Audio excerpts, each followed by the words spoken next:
না, তুমি আমাদেরকে দাও, আমাদেরকে দিয়া বঞ্চিত করো না, বরকত রাখো, খেতে ফসলের বরকত রাখো। এই জন্য বলা হয় যারা নামাজ পড়বে, যে সমস্ত কৃষকরা নামাজ পড়বে, ওই খেতে বরকত আসবে। হ্যাঁ, ওই চাষি বরকত পাবে, ওই মিস্ত্রি বরকত পাবে, ওই রাজমিস্ত্রি বরকত পাবে। আর যে বরকত না হয়, ঠাস করে একদিন দেখা যাইবে হ্যাঁ এক্সিডেন্ট একটা করছে, আয়জা করছিল রাজমিস্ত্রি 1 সপ্তাহ ধরিয়া, আমার ধরিয়া 5 সপ্তাহ তার হাসপাতালে নিয়ে গেছে। যে ভাই এগুলো কোন ঘটনা সত্য কিনা? হ্যাঁ, এগুলো হলো বরকত। এই জন্য নামাজ যে যত বেশি পড়বে, তার অল্প কাজে আল্লাহ তাআলা তার বরকত বেশি দিবে। একটা কাজ আর 2 ফির করা লাগবে না। হ্যাঁ, যাদের উপরে বরকত নাই, ঠিক আছে তোর তা তুই বোঝ।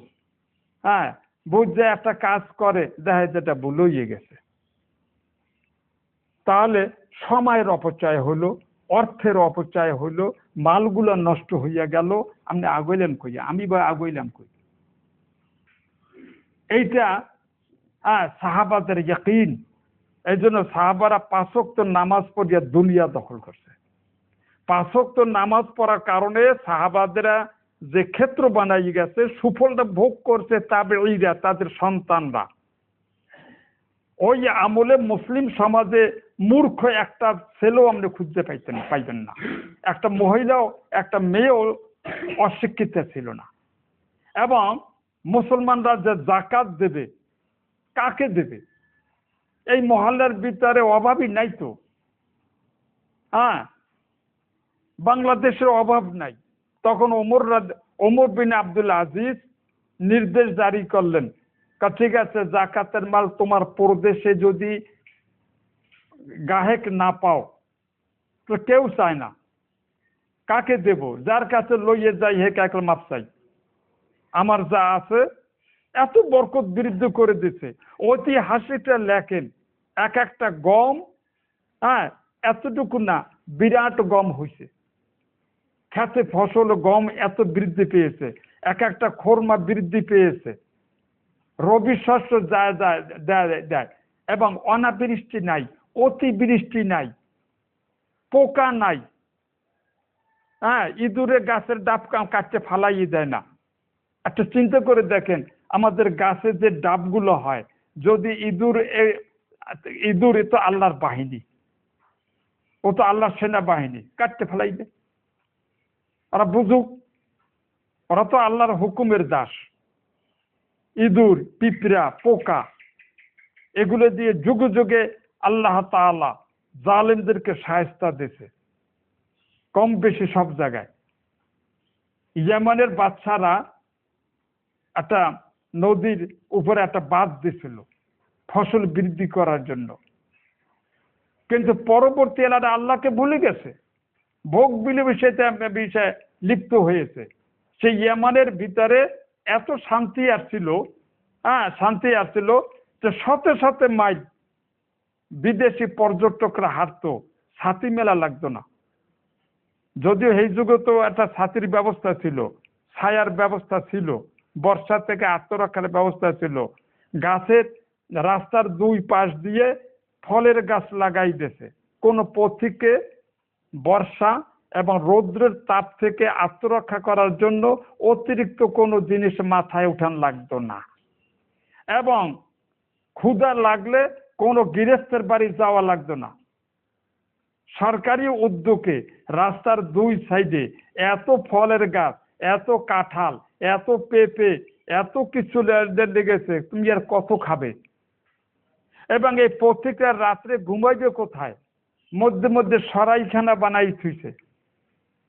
হ্যাঁ, সরকারি উদ্যোগে, যে ওখানে যাইয়া রাত্রে বিশ্রাম করো, পরে আবার ওখান থেকে রওনা হও। এমনি কোরআনে এই ইতিহাস বলা হয়েছে। কিন্তু এই নিয়ামত পরে তারা নবীদের দাওয়াত ভুলে গেল, আল্লাহর শিরকের ভিতরে লিপ্ত হইল। তখন আল্লাহ তাআলা তাদের উপর গজব পাঠাই দিলেন। কি গজব? আমরা গজব মনে করি যে যুদ্ধ, এই যুদ্ধ তছনছ করে দেয়, এটা তো আছেই। এছাড়া আল্লাহর কিছু গায়েবী বাহিনী আছে, এই গায়েবী বাহিনীতে আমার কত জুনুদ বলা হয়েছে, জুনুদ সেনাবাহিনী, আল্লাহকে আমার অদৃশ্য সেনাবাহিনী আছে, অকল্পিত, যা তোমরা কোনদিন কল্পনাও করো না এমন কিছু সেনাবাহিনী আছে, টেরও পাবে না কিসের থেকে কিছু হয়। তো কি করলেন আল্লাহ তাআলা, তার মাটির নিচে যে সেনাবাহিনী রয়েছে ইঁদুরকে নির্দেশ দিলেন ওই বাঘ কাটতে দে। সরাসরি আল্লাহ করে না, যেন ওরা বুঝতেই না পারে। হ্যাঁ, এই অগণিত ইঁদুর, হ্যাঁ, সব লক্ষ লক্ষ ইঁদুর ওই রাস্তায় ঢুকে পড়লো। এখন সরকার, তার উচিত ছিল তওবা করা, সে তওবা না করে মোকাবিলা করব, সেনাবাহিনী মোতায়েন করিয়ে দিল, ইঁদুর মারো, হ্যাঁ, যত ইঁদুর মারো। আল্লাহর নবী বলতেছেন ইস্তাগফিরু রাব্বাকুম, ও দেশবাসী তোমরা আল্লাহর কাছে ক্ষমা প্রার্থনা করো, একক আল্লাহকে বিশ্বাস করো, তার সাথে শিরক তোমরা করো না, কবর পূজা করো না, তাদেরকে আল্লাহর ভায়া মিডিয়া বানাইও না, তুবু ইলাল্লাহ, তোমরা তওবা করো, ইস্তেগফার করো, আইয়ুমদিদুকুম, আল্লাহ তাআলা তোমাদেরকে সাহায্য করবেন, তোমাদেরকে সাহায্য করবেন, তোমাদের পূর্বপুরুষদেরকে সাহায্য করেছে না, গোটা দেশটাকে তোমরা বেহেশতের বাগিচায় পরিণত করেছো, তোমরা সেইটা ভুলে গেছো, কিন্তু জাতি পয়গম্বরদের সাথে দুর্ব্যবহার করলো। হ্যাঁ, যুগে যুগে যখনই আলেমদের গায়ে হাত তুলেছে, পয়গম্বরদের গায়ে হাত তুলেছে আল্লাহ তাআলা তখন আর ছাড়ে নাই কাউকে। ইন্নাল্লাহা লা ইউহিব্বুল মুতাদিন, যখন সীমা লঙ্ঘন করেছে জাতি, তখন গজবের ফয়সালা হয়েছে। ইন্না আযাবাকা লাশাদীদ, আল্লাহর আযাব হলো বড় কঠিন হয়ে গেল। এবার ওই ইঁদুর সাপ্লাই দিল, সেনাবাহিনী মোতায়েন করলো, সেনাবাহিনী অগণিত বিড়াল সাপ্লাই করলো। হ্যাঁ, তো বিড়ালও কার? আল্লাহর। আর ইঁদুরও কার? তো ওরা সেনাবাহিনী আইয়া ছাড়লো বিড়াল, বিড়াল, আল্লাহ তাআলা ইঁদুরের, ইঁদুরকে শারীরিক দিক থেকে বিড়ালের ডবল বানাই দিয়েছে। ইঁদুর দেখলে বিড়াল দৌড়ায়, এটা আল্লাহর কাছে। হ্যাঁ, এখন বিড়াল ব্যর্থ হয়ে গেল, হ্যাঁ, ইঁদুর ঢুকলো, এই পুকুরের পাড়টা এত বাদ দিলাম, এত মাটি ফালাইলাম, শেষ পর্যন্ত ছুটেই দিলাম, ইঁদুর লাগে বুদ্ধিতে পারলাম না, পানি আটকাই রাখতে পারলাম না। মানু হোমান্যা ওই তাল গাছের গোড়াতে চাইয়ে দেই যাতে আমি নিজে ঢুকতে পারি।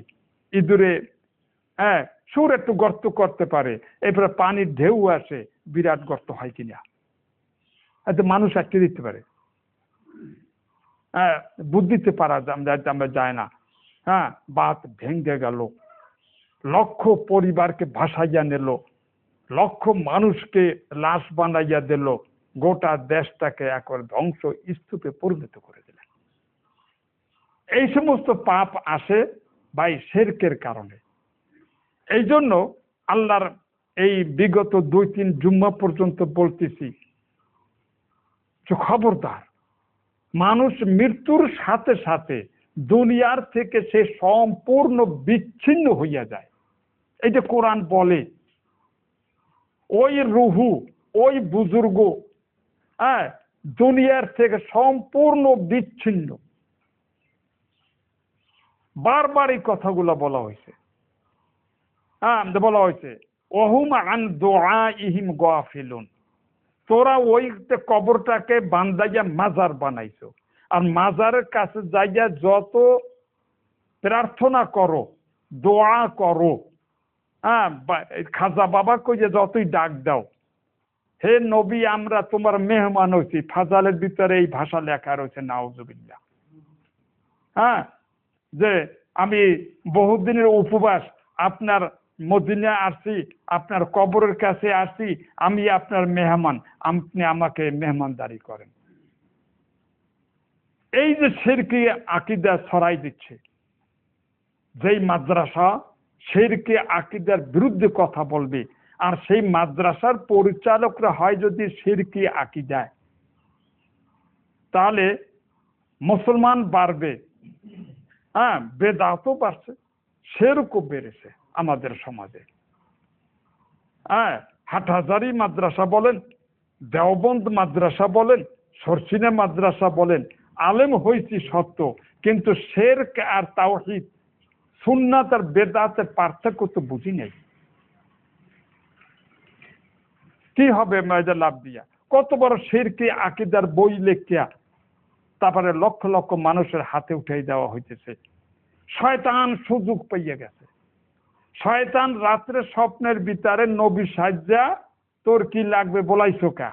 কারণ আমি ইয়া রাসূলুল্লাহ এতদিনের আমি ক্ষুধার্ত, আমরা ক্ষুধার্ত, অমনে খাবার দিয়া গেল।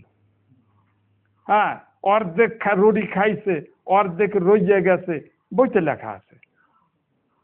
বা উপমহাদেশের ভারত, বাংলাদেশ, পাকিস্তানের উপমহাদেশের শাইখুল হাদিস বলতে ওনাকেই বুঝাইতো, কত বড় হাদিসের আলেম, যে ফাজালের কিতাবগুলো লিখেছে আমরা দেখে কল্পনাও করা যায় না, আমরা যায় না। সে যদি লেখে তাহাকিক না করিয়া, এটা যে শয়তানের ওয়াসওয়াসা, এটা যে কোরআন বিরোধী আকীদা। কোরআনে কয় ওই নবীকে কিয়ামত পর্যন্ত ওইখানে বসে ডাকাডাকি করলে ওহুম আন দুআইহিম গাফিলুন, নবীরা এর থেকে সম্পূর্ণ গাফিল। এটা কি আমরা চিন্তা ভাবনা করবে না? হ্যাঁ, আমরা করবে না।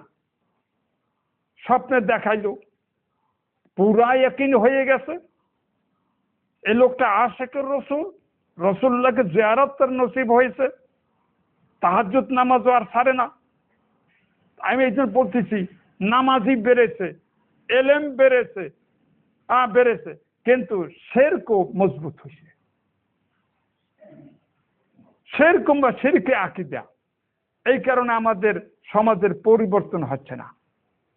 হ্যাঁ, তা বলতেছে যে ওহুম আন দুআইহিম গাফিলুন ওয়াইযা হুশিরান নাস। এই বারজাকি জীবনটা কতদিন? হাসরের ময়দান পর্যন্ত। হাসর ময়দানে যখন নবীর রুহুটাকে তার মাটির খেসার ভিতরে ফেরত দেওয়া হইবে, যখন আপনাদের রুহুকে আপনাদের কবর থেকে মাটির দেহ বানাইয়া দ্বিতীয় সিংহে ফুৎকার দেওয়ার সময়, দ্বিতীয় সিংহের ফুৎকার কয়টা হবে? না তিনটা? দুইটা। প্রথম ফুৎকারে ধ্বংস, আর দ্বিতীয় ফুৎকারে জেতা। ইযা নুফিখা ফিস সূরে ফাইযা হুম মিনাল আজদাথি ইলা রাব্বিহিম ইয়ানসিলুন। মুহূর্তের ভিতরে দুনিয়ার সমস্ত প্রাণীগুলি, নবী বলো, উম্মত বলো, ইতর প্রাণী বলো, যত লোককে আল্লাহ তাআলা রূহ দিয়েছিলেন, ফেরেশতা বলো, ফেরেশতাও ধ্বংস হয়ে যাবে। এরপরে দ্বিতীয়বারে যখন ইসরাফিলকে জীবিত করে নির্দেশ দেওয়া হবে, ইসরাফিল এবার দ্বিতীয় ফুৎকার দাও। দ্বিতীয় ফুৎকার দেওয়ার সাথে সাথে সমস্ত রূহগুলি ওই দেহের ভিতরে প্রবেশ করবে, লোকগুলো জীবিত হবে। আপনার সাথে যে পিপিলিকাগুলি রয়েছে, পায়খানার যে কীট পতঙ্গগুলো রয়েছে, সমস্ত একটা রুহু আছে, সমস্ত প্রাণীগুলি জীবিত হইয়া ফাইজা হুম মিনাল আজদাস।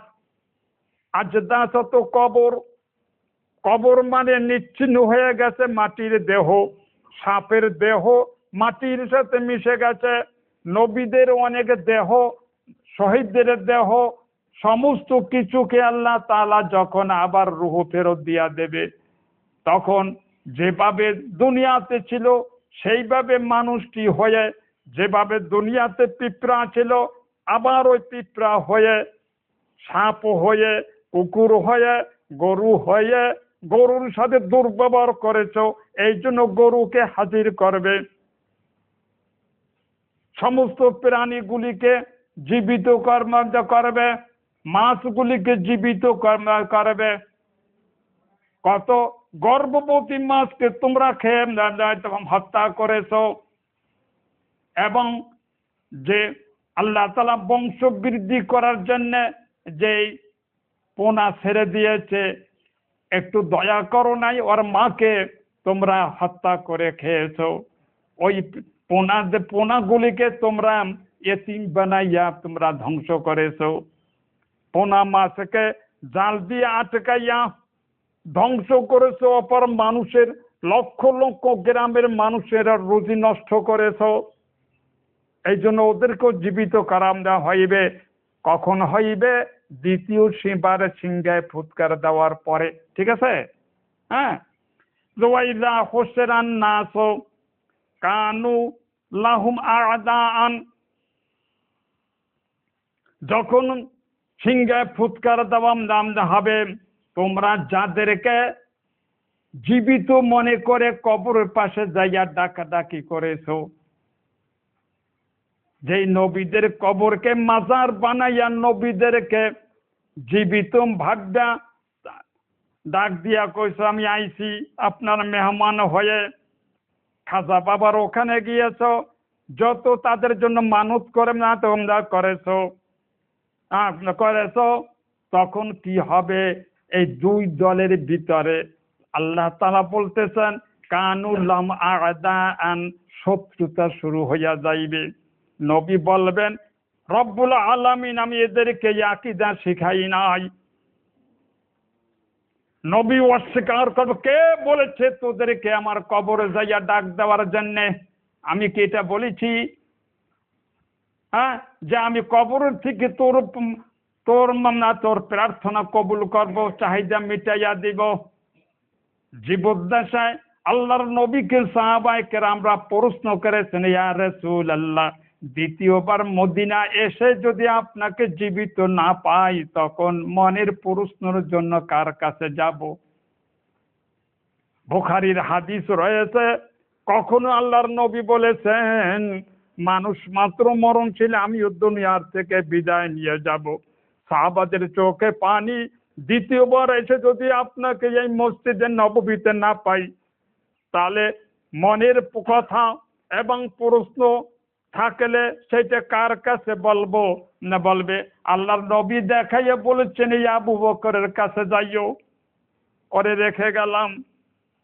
আবার কখনো তিনি বলেছেন আমার উম্মত যদি আমাকে না পাও, আবু বকরকে না পাও, তাহলে ওমরের কাছে আসছো। একটিবারও তো বলেন নাই, একটিবারও বলেন নাই নবী আমার কবরের কাছে যাইয়া তোমরা ডাক দিও, আমি কইয়া দিমু, আমি বলে দেব, আমি সব দেখি শুনি, এমন কথা বলে নেই। অথচ জালিয়াতরাম রসুলের নামে মিথ্যা বানাওয়াটা হাদিস বানাইয়া ফাজালের ভিতরে কোটি মানুষের ভিতরে ছড়াইয়া দিয়েছে। কি যে আমার কবরের কাছে আসিয়া যে সালাম দেবে, আমি কবর বইয়ে সব শুনি এবং তার জবাব দেব। নাউজুবিল্লাহ, হাদিস বানাইছে। হ্যাঁ, এই সমস্ত যে বানাওয়াটা হাদিস, বানাওয়াটা হাদিস কিভাবে আপনারা জানবেন? আপনারা তো মাদ্রাসা পড়েন নাই।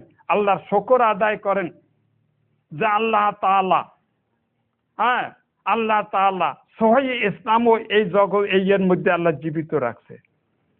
এই জন্যে আপনাদেরকে অনুরোধ করব যে 5,000 টাকার গত জুম্মায় একজনে বই চাইছে, আমি বই শেষ হয়ে গেছে, তা আনেন। আমি টাকা নাই। এই মসজিদে বসে 5,000 টাকা দিয়েছে। আমি ডক্টর সাহেবের বইয়ের অর্ডার দিছি। যে ভেজাল ইসলামের এগুলো যে বানাওয়াট হাদিস, তাসাউফপন্থী হাটহাজারি বলেন আর দেওবন্দ বলেন, তাদের ভিতরে যে অনেক শিরক রয়ে গেছে, এগুলা ভ্রান্তিগুলো চোখে আঙ্গুল দিয়া লিখে গেছেন মরহুম শায়েখ ডক্টর আব্দুল্লাহ খন্দকার আব্দুল্লাহ জাহাঙ্গীর রাহিমাহুল্লাহ। হ্যাঁ, বাংলা ভাষা লেখছে। কার জন্য লেখছে? জীবনের ঝুঁকি লিয়ে লেখছে। অনেকে বলে 5 বছর আগে তিনি যে বাসে অ্যাক্সিডেন্ট করে, প্রাইভেট কারে অ্যাক্সিডেন্ট করে মারা গেছেন, অ্যাক্সিডেন্ট করে মারা জানে তাকে শহীদ করে দেওয়া হয়েছে। তিনি কামিয়াব। আল্লাহর দেওয়া জান, আল্লাহর দেওয়া বিদ্যা, আল্লাহর দেওয়া অর্থ, হ্যাঁ, মৃত্যুর সময় আল্লাহর পথে তিনি বিলিয়ে চলে গেলেন। হ্যাঁ, ভোরে নামছেন নিজের গাড়িতে, ঢাকাতে যাইবেন। ওনার বইগুলো ছাপা হয় সম্ভবত ঢাকায় বা অন্য কোনটা কাজে রওনা দিয়েছিলেন, দিনের কাজে রওনা দিয়েছেন, প্রতিমধ্যে মারা গেছেন। লোকটা শহীদ না? হ্যাঁ, তার সেই বই হাদিসের নামে জালিয়াতি, হ্যাঁ, 300-400 টাকা মূল্য। আপনারা একটা দিনের বদ্রির টাকাও না, অন্ততকে কিনে ঘরে রাখেন, নিজে বুঝতে 2-1টা হরফ পড়েন, বিবি সাহেবকে বলেন, না বলেন আত্মীয় বর্গকে আসলে ক্লাইয়ে পড়। হ্যাঁ, এটা তো আপনাদের দরকার। প্রত্যেক বাড়িতে আপনাদের কি থাকা দরকার জানেন? সাহাবায়ে কেরামদেরকে আল্লাহর রসুল বলেছেন প্রত্যেক ঘরের ভিতরে নামাজের একটা মসজিদ থাকতে হইবে। ওটাকে বলা হয় ঘরের মসজিদ। এটা হচ্ছে জামে মসজিদ, এখানে ফরজ নামাজের জায়গা। আর বাদ বাকি আপনার ইবাদত বন্দেগীর জন্য আপনার ঘরের ভিতরে একটা কোডা, ওটাও কিন্তু মসজিদের মধ্যে পবিত্র রাখতে হয়। হ্যাঁ, রাখতে হয়। ওখানে জায়নামাজ বিছানো থাকবে, তাক থাকবে, ওখানে বসে তাহাজ্জুদ পড়বেন, আপনি পড়বেন, আপনার বিবি সাহেব পড়বে। আপনি মসজিদে রমজানের 10 দিন ইতিকাফ করবেন, আপনার বিবি সাহেব ওইখানে একটা পর্দা টানাইয়া ওইখানের ভিতরে তিনি 10 দিন ইতিকাফ করবেন। দায়িত্বটা কিন্তু পুরুষ হিসেবে আপনার। ওখানে কোরআন শরীফ রাখার জায়গাটা বানাই দেওয়ার দায়িত্বটা পুরুষের। হ্যাঁ, এই সমস্ত কেতাব রেখে দেওয়া। আপনি মূর্খ তাই বললে কি আপনার আত্মীয় বর্গ সব যারা আপনার বাড়িতে আসে, শ্বশুর বাড়ির দেয়া, জামাই বাড়ির দেয়া, সবাই তো আর মূর্খ না। বাংলার পণ্ডিত সবাই। তাদের জন্য ব্যবস্থা আপনার ঘরে থাকতে হইবে। হ্যাঁ, আমরা থাকতে হইবে। একটু সচেতন হন। এবার মুখ খোলেন। তা যাই হোক, সময় অল্প। বইগুলো বোধ আর 2-1 দিনের ভিতরে 5,000 টাকার বই আসছে যাইবে। ওয়াইলা হোসেরান নাস কানুল্লাহুম আদাআন, যাদেরকে আপনারা দোয়া মানত করেন, যাদের নামে কবরকে জিয়ারত করেন, এরা কিন্তু যদি ওলি হইয়া থাকে তাহলে আপনার শত্রু হবে। আর যদি এরা মুশরিক হইয়া থাকে আকীদার দিক দিয়ে এই বুজুর্গ, তাহলে আপনার শত্রু হবে, অস্বীকার করবে। না আমরা করবে, তোমাদেরকে আমরা এই কাজ করতে বলি নাই, কেন তোমরা করেছো? আরে নবী তো ক্রোধান্বিত হইয়া ফেরেশতাগো বলবেন সোহকান সোহকান, পিডা পিডা তারা, এরা আমার উম্মত নয়।